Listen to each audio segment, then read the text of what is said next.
दोस्तों आज मैं एक कोरियन फिल्म घोस्ट मैंशन को एक्सप्लेन करने जा रहा हूं, जिसका कोरियन नाम ग्रोस्टेक मैंशन भी है, जो कि साल 2021 में रिलीज की गई थी। और इस मूवी की IMDb रेटिंग 6.2 है आउट ऑफ 10। और ये एक एंथोलॉजी फिल्म है जिसमें 5 कहानियों को दिखाया गया है, जो कि एक हॉन्टेड मैंशन के अलग अलग रूम्स में रहने वाले लोगों की है, जिन्होंने कुछ पैरानॉर्मल घटनाओं को एक्सपीरियंस किया हुआ है। और ये सब कहानियां किसी न किसी पॉइंट पर आपस में कनेक्टेड हैं। अब इस मैंशन का क्या राज है वो हमें इसकी एक्सप्लेनेशन में ही पता चलेगा। और दोस्तों हाल ही में मैंने अभी एक बहुत ही बढ़िया टर्किश हॉरर मूवी को एक्सप्लेन किया है, जिसका लिंक आपको कमेंट सेक्शन में पिन मिल जाएगा। तो बढ़ते हैं सीधा मूवी की एक्सप्लेनेशन पर।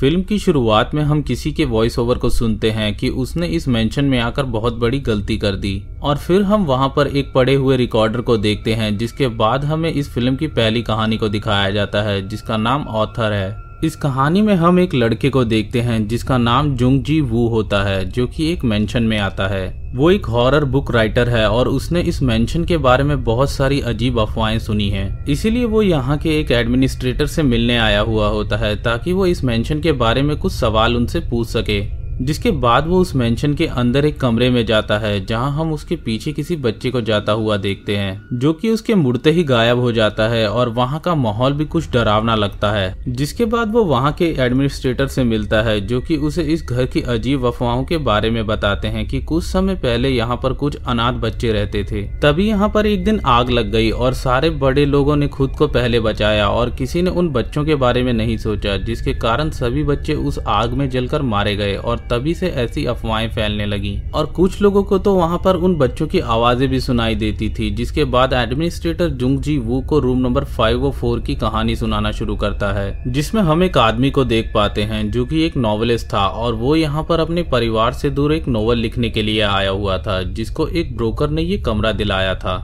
और वो ब्रोकर इस जगह की झूठी तारीफ करके ये कमरे को उस नॉवेलिस्ट को लेने के लिए मजबूर कर देता है। अब हम रात का वक्त देखते हैं, जब वो नॉवेलिस्ट अपनी अगली नॉवल लिखने के लिए कोशिश कर रहा होता है, लेकिन उसे कोई आइडिया नहीं आ रहा होता और वो अपने लैपटॉप को बंद कर देता है। जिसके बाद उसे नीचे के फ्लोर से कुछ आवाजें आ रही होती हैं, जिसको वो चेक करने जाता है कि तभी उसकी बीवी का फोन आता है। और बात करने के बाद जब वो वापस देखता है तो उसका लैपटॉप वापस से खुला था। अब अगली सुबह वो नॉवेलिस्ट एक मेडिकल स्टोर में जाकर सरदर्द की दवा लेता है और उस मेडिकल स्टोर में एक लड़की होती है कि तभी अचानक से वहां एक और लड़का आकर दीवार पर जमी फंगस को साफ करने के लिए लिक्विड को मांगता है। और वो लड़की उसे बताती है कि वो उसे आगे की ग्रोसरी स्टोर में मिल जाएगा और वो लड़का वहां से चला जाता है। जिसके बाद लड़की नॉवेलिस्ट को भी दवा दे देती है और वो भी वहां से चला जाता है। अब नॉवेलिस्ट फिर से अपने कमरे में आता है और लैपटॉप को ऑन करता है कि तभी उसे फिर से कुछ आवाजें आती हैं, लेकिन वहां पर कोई भी नहीं होता। और जब वो पीछे की ओर देखता है तो उसका लैपटॉप वहां से गायब हो जाता है। जिसके बाद उसको फिर से किसी बच्चे की डरावनी हंसी सुनाई देती है और वो फिर नॉवेलिस्ट एक कमरे में जाकर देखता है, जहां पर उसे किसी बच्चे का जूता मिलता है। तभी अचानक उसके पीछे से उसका लैपटॉप ऊपर से गिरता है और वो वहां पर किसी बच्चे का घोस्ट बाहर की तरफ भागते हुए देखता है, जिसे देखकर वो उसके पीछे की ओर जाता है, लेकिन उसे कोई भी नहीं दिखता। जिसके बाद वो इसकी कंप्लेंट वहां के एडमिनिस्ट्रेटर से करता है, जो कि कैमरे में चेक करता है तो उसको कोई भी नहीं दिखाई देता। जिसके कारण नॉवेलिस्ट भड़क जाता है और बताता है कि कोई नीचे के फ्लोर से लगातार स्टिक से बार बार ऊपर की सीलिंग को ठोकता है और किसी बच्चे ने मेरा लैपटॉप भी तोड़ दिया है। इस पर एडमिनिस्ट्रेटर बताता है कि तुम्हारे नीचे के रूम में कोई भी नहीं रहता, लेकिन नॉवेलिस्ट उसकी बात को सुनकर नीचे के फ्लोर के रूम में चेक करने जाता है,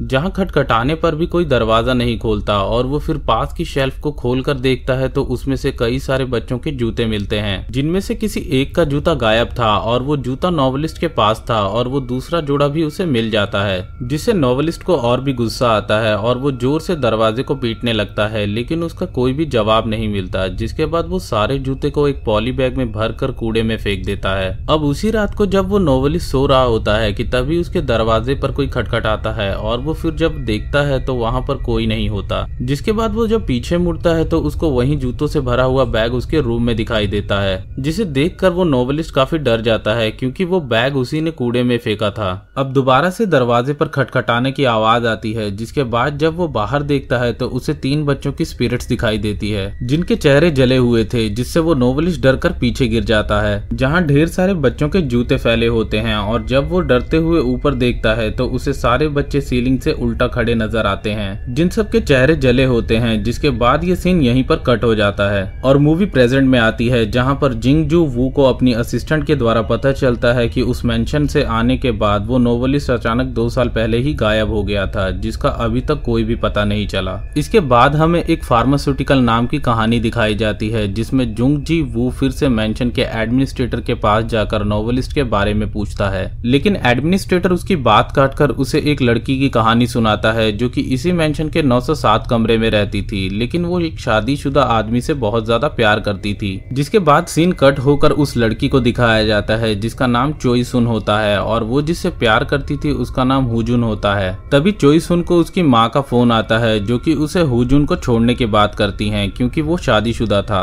उसी बीच हमें एक न्यूज दिखाई जाती है जिसमें बताया जाता है कि एक आदमी अपनी बीवी और 9 साल के बच्चे को मारकर फरार हो चुका है। जिसके बाद हम चोई सुन को उसी मेडिकल स्टोर पर देखते हैं जहां पर नोवेलिस्ट सरदर्द की दवा लेने आया था और हमें फिर से वही सीन रिपीट करके दिखाया जाता है। इसके बाद चोई सुन को हुजुन का कॉल आता है जो कि उसे कहता है कि मैं आज रात में तुम्हारे फ्लैट में आऊंगा। जिसके बाद हम चोई सुन को शाम को घर में देखते हैं जहां हुजुन आता है और वो कुछ परेशान लग रहा होता है। चोई सुन के पूछने पर वो बताता है कि उसकी पत्नी को हमारे रिश्ते के बारे में पता चल गया है, जिस पर चोई सुन उसे कहती है कि तुम उसे छोड़ क्यों नहीं देते। जिस पर हुजुन बात बदल कर कहता है कि मैं आज रात यहाँ पर रुकना चाहता हूँ, लेकिन ये तुम बात किसी को मत बताना। और चोई सुन उसकी ये बात खुशी खुशी मान जाती है। जिसके बाद वो जब रात में सो रही होती है तो उसे बाथरूम में किसी की परछाई दिखाई देती है जो कि शावर ले रही होती है। और जब चोई सुन बाथरूम खोल कर देखती है तो वहाँ कोई नहीं होता, लेकिन वहाँ एक रेडियो होता है जो कि ऑन होता है, जिसको चोई सुन ऑफ करके सो जाती है। अगली सुबह चोई सुन अपने काम पर जाती है जहाँ उसे 2 डिटेक्टिव मिलने आते हैं और वो उसे बताते हैं कि होजुन ने अपनी बीवी और बच्चे को मारकर फरार हुआ है,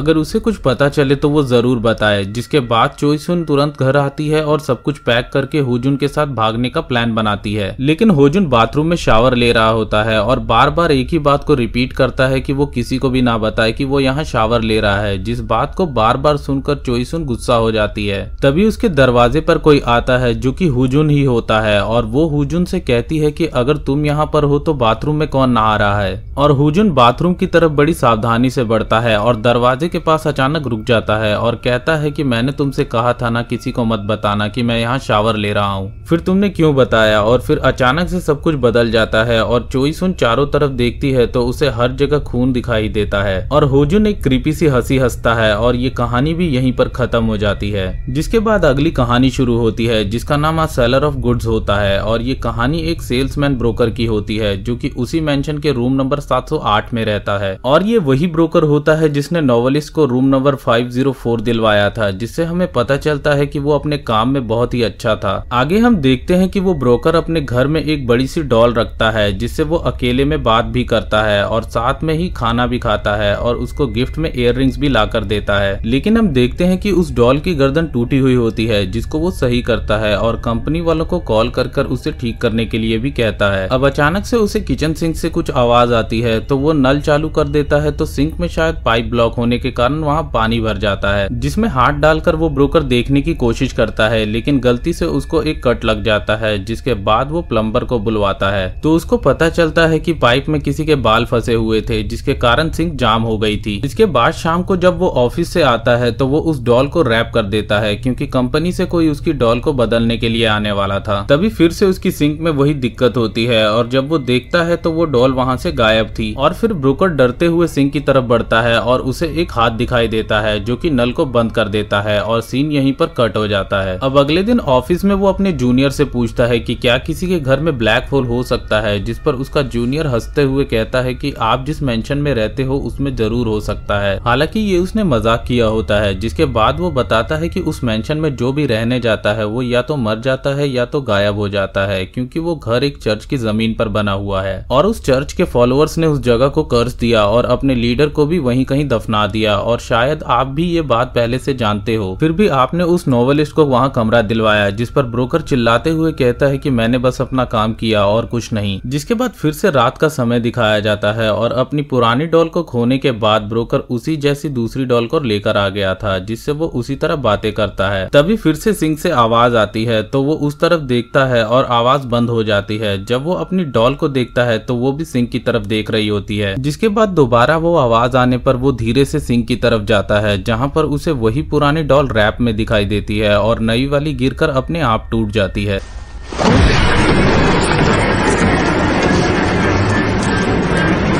और वो डर कर एक कमरे में छुप जाता है, जहां पर हम अंधेरे में उसके पीछे उसी पुरानी डॉल को खड़ा देखते हैं। और फिर कहानी प्रेजेंट में आ जाती है, जहां ब्रोकर ये सब जुंग जी वू को बताने के बाद उस कर्ज के बारे में बताता है कि मुझे वही कर्ज लगा है और वहां जो भी जाएगा वो कर्ज उन सबको मार डालेगा। और तभी हम उस ब्रोकर के दोनों हाथों को कटा हुआ देखते हैं। अब इसके बाद हमें स्टूडेंट्स नाम की कहानी को दिखाया जाता है, जिसके पहले हम देखते हैं कि जुंग जी वू अपनी अगली किताब के लिए ये स्टोरी लिख रहा था, जो कि एक पब्लिशर को बहुत पसंद आती है। लेकिन वो चाहता था कि इसमें और भी कहानियां होनी चाहिए, जिसके लिए वो जीवू को कुछ एडवांस पैसे भी देता है। जिसके बाद जीवू फिर से उसी मेंशन के एडमिनिस्ट्रेटर के पास जाता है और वो उससे और भी स्टोरीज बताने के लिए कहता है और कहता है कि आप जो बोलोगे मैं वही करूंगा, लेकिन मुझे स्टोरीज बताइए। जिस पर एडमिनिस्ट्रेटर उसे रूम नंबर 604 की कहानी सुनाता है, जहाँ पर एक स्टूडेंट ताई हुन अपने दोस्त जे शुक से मिलने आया हुआ होता है। दरअसल ताई हुन अब्रॉड पढ़ने के लिए गया था, लेकिन उसे वहाँ कोई कॉलेज में एडमिशन नहीं मिला और इसी कारण उसे वापस आना पड़ा। लेकिन उसके पास रहने के लिए और कोई जगह नहीं थी, इसीलिए रहने के लिए उसे जेसुक के पास आना पड़ा। ताइहुन आकर देखता है कि जेसुक के रूम के चारों तरफ फंगस लगी हुई है और जेसुक उससे कुछ अजीब तरह से बात कर रहा होता है।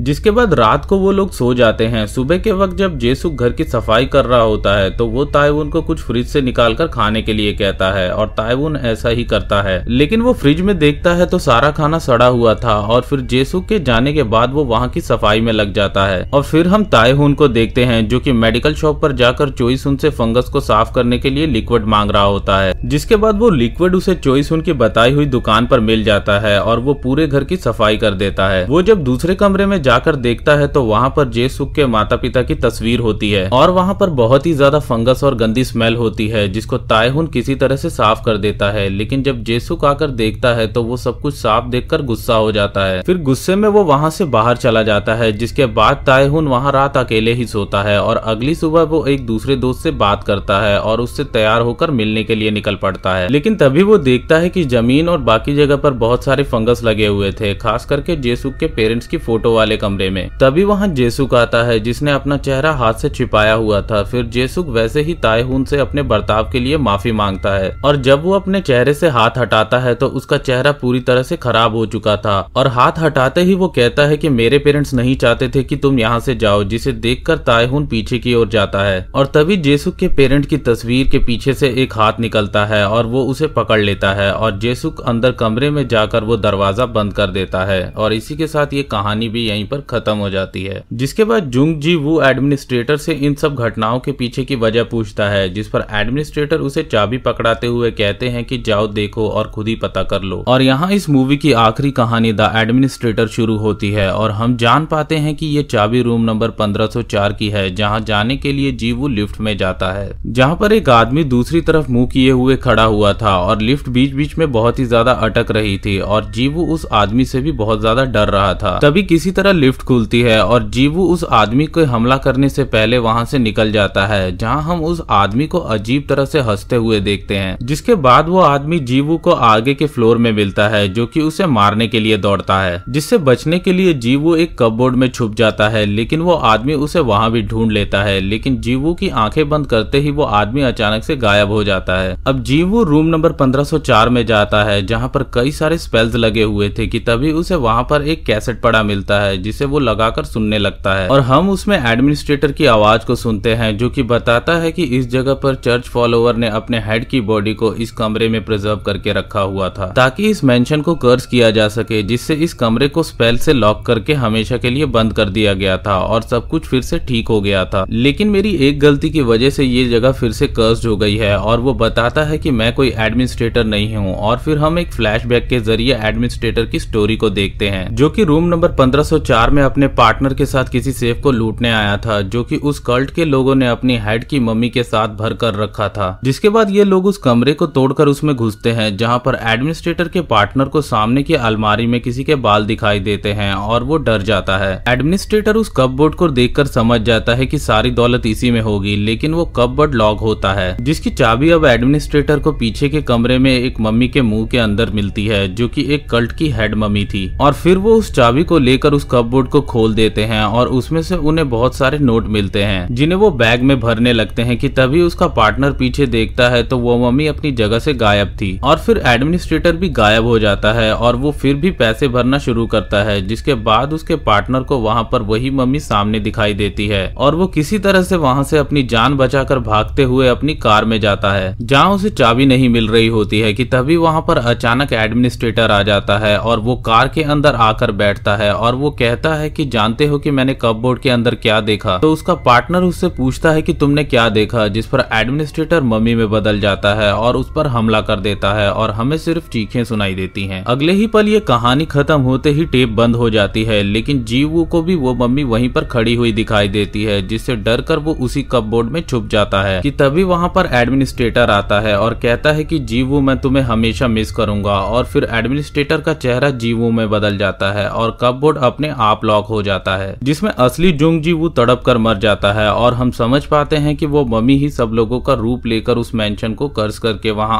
आने वाले लोगों को मार रही थी। मूवी के आखिरी सीन में हम जुंग जी वू की सेक्रेटरी को वहां पर देखते हैं, जो कि वहां पर जुंग जी को देखकर चौंक जाती है और वो जी वू से कहती है कि मैं तुम्हें ही यहाँ पर ढूंढने आई थी। और उसकी इस बात पर जुंग जी वू मुस्कुराते हुए दिखता है और इसी के साथ ये मूवी यहीं पर खत्म हो जाती है। अब दोस्तों मेरे हिसाब से इस मूवी में ऐसा कुछ तो नहीं रह गया था कि जो आपको समझ ना आया हो। अगर फिर भी आपको कुछ क्वेश्चन है तो आप मुझे कमेंट में जरूर पूछें। और दोस्तों इस मूवी का कॉन्सेप्ट भी काफी बढ़िया था, जिसमें 5 कहानियों को एक दूसरे के साथ रिलेट किया गया। तो वीडियो पसंद आई हो तो वीडियो को लाइक कर दें और चैनल को सब्सक्राइब कर दें। तब तक के लिए मैं मिलता हूँ आपसे नेक्स्ट वीडियो में।